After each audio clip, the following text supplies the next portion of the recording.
Assalamualaikum dan salam sejahtera semua murid-murid. Baiklah, untuk video kali ini cikgu akan berkongsikan mengenai bagaimana menyelesaikan masalah kehidupan sebenar melalui permodelan matematik. Okey, cikgu akan bincangkan contoh 2 di dalam buku teks kamu. Kamu boleh rujuk buku teks muka surat 236. Okey. Baik, kita terus kepada contoh 2. Kereta Amin menggunakan 45 liter petrol untuk bergerak sejauh 400 kilometer. Jika Amin ingin memandu kereta yang sama untuk suatu perjalanan sejauh 198 kilometer, berapakah, cikgu highlight ya, berapakah jumlah petrol dalam liter yang diperlukan? Selesaikan masalah ini melalui permodelan matematik. Okay, jadi dia sudah nyatakan kita kena selesaikan menggunakan permodelan matematik. Jadi langkah pertama adalah kita kena ingat balik ada model matematik ni yang mana satu? Yang ada 6 komponen. Kita tahu ada 6 komponen. Okay, jadi kita kena selesaikanlah menggunakan 6 komponen ini. Okey, jadi kita lihat dulu. Komponen yang pertama adalah mengenal pasti dan mendefinisikan masalah. Okey, ini yang pertama. Jadi kita teruskan. Okey, kita lihat daripada soalan ini. Soalan minta kita untuk tentukan apa? Tentukan berapa petrol diperlukan sekiranya jika kita punya perjalanan adalah 198 kilometer. Okey, itu adalah kita punya yang kita diminta mengenal pasti masalah kita dan kita definisikan sebenarnya masalah kita ni. Kita ketahui kalau semakin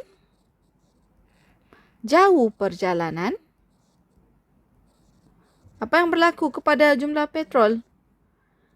Jumlah petrol akan semakin meningkat. Okey. Jadi ini adalah yang pertama, mengenal pasti dan mendefinisikan masalah. Terus kepada komponen yang kedua. Komponen yang kedua adalah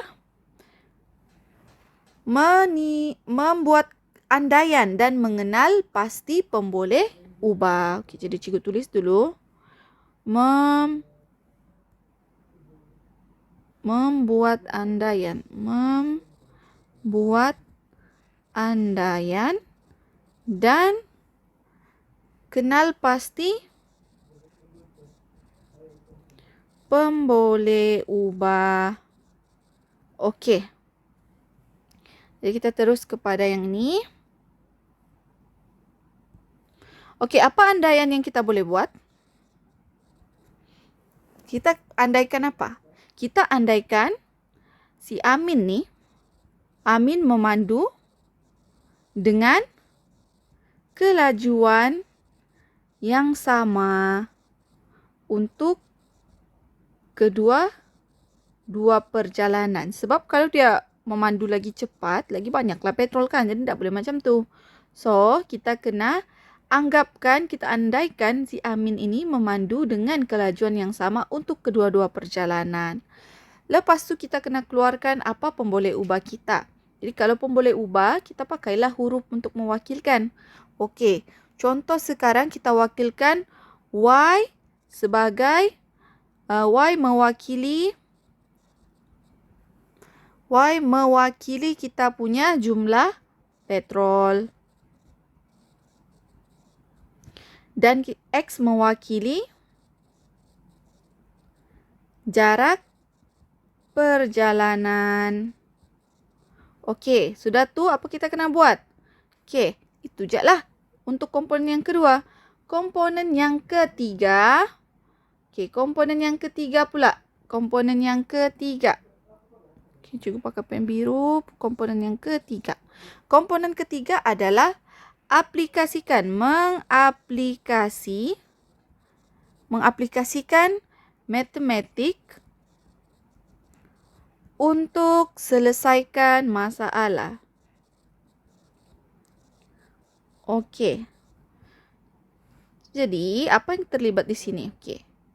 Tadi kita sudah cakapkan Y mewakili jumlah petrol, yang mana X pula mewakili jarak perjalanan. Okey. Kita sudah lihat tadi masalah kita.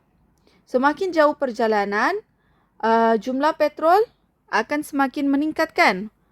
Okey, cikgu lupa telak sini jumlah petrol. Okey. Jadi, apa yang berlaku? Kita punya pemboleh ubah ni. Okey, kita keluarkan dalam ayat matematik. Okey.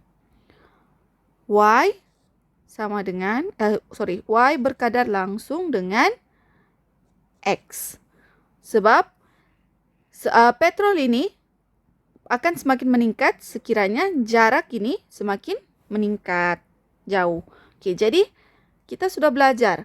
Kalau yang daripada ni, yang ada simbol ikan ni, kita boleh ubah menjadi persamaan yang ada sama dengan menambahkan K di depan. Jadi Y sama dengan KX. Okey. Lepas tu kita ada maklumat pasal apa ni? Okay, kita ada maklumat daripada sini, soalan.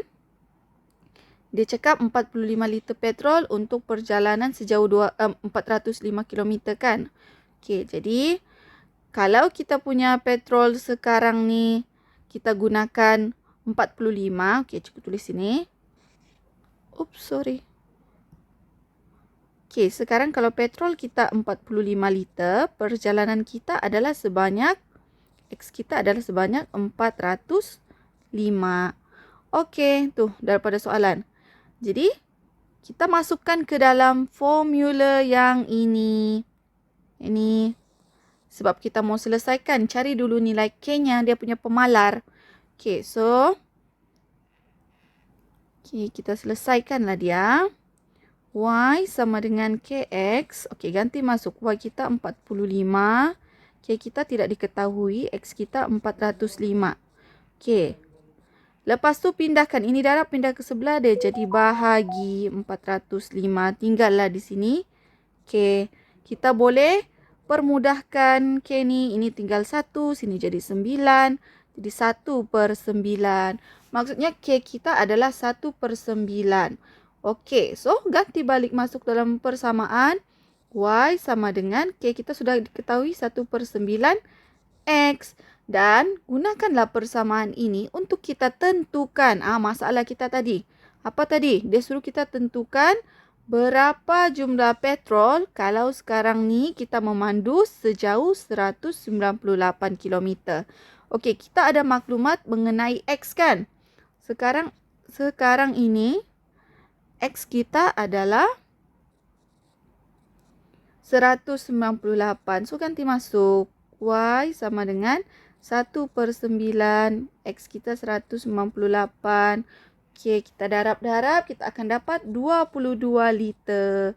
Maksudnya, sekarang kalau perjalanan kita, sekarang ini, kalau perjalanan kita 198 km, kita memerlukan 22 liter petrol.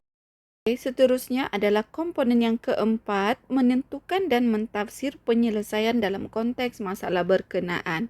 Okey, tadi kita punya penyelesaian adalah Y sama dengan 1/9X kan.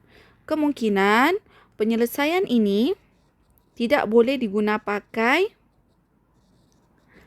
untuk semua jenis perjalanan ataupun semua situasi perjalanan.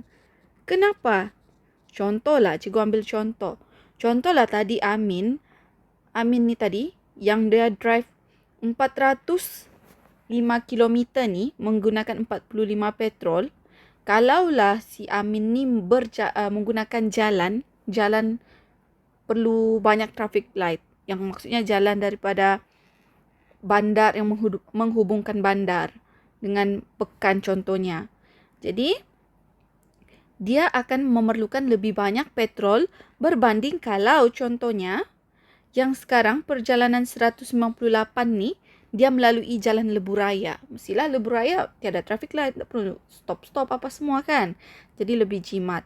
So, penyelesaian kita tu kita tidak boleh guna pakai untuk semua situasi perjalanan. Jadi maksudnya kita punya permodelan matematik yang ini, permodelan matematik yang kita sediakan ini tadi tidak sesuai untuk menangani masalah ini. Okey? Jadi kita terus pergi komponen yang kelima. Komponen kelima adalah memurnikan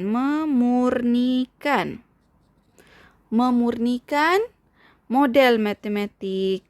Kita kena tambah baiklah matematik di mana yang perlu kita perbaiki. Kita murnikan. Okey. Jadi untuk masalah ini, bolehkah kita bagi pemurnian? Kasih lagi bagus, kasih lagi mantap nih kita punya model ini. Untuk masalah ini, disebabkan kita tidak mempunyai maklumat, yang mencukupi. Okey, kita tidak ada maklumat mencukupi ataupun maklumat kita terhad. Maka pemurnian tidak dapat dilaksanakan. Okey, dan komponen terakhir adalah melaporkan dapatan. Jadi apa kita kena laporkan nih? Apa yang kita boleh laporkan adalah kita punya tafsiran penyelesaian. Kita tulis sajalah. Tafsiran penyelesaian adalah seperti yang diterangkan di atas. Sebab kita tidak dapat buat lagi apa-apa. Pemurnian tidak dapat buat. So, sampai sini sajalah dapatan kita. Okey? So, begitulah penyelesaian untuk masalah ini menggunakan permodelan matematik. Perlu diingatkan untuk permodelan matematik ni tidak semestinya jawapan kita kena fix yang satu tu je. Tetap dia ikut kepada kita punya pemahaman dan macam mana kita mau menyelesaikan masalah tersebut menggunakan permodelan matematik 6 komponen yang telah kita pelajari. Okey, sampai di sini saja video kali ini. Semoga bermanfaat untuk semua. Jangan lupa subscribe, like dan share kepada kawan-kawan yang lain. Sekian, terima kasih. Assalamualaikum.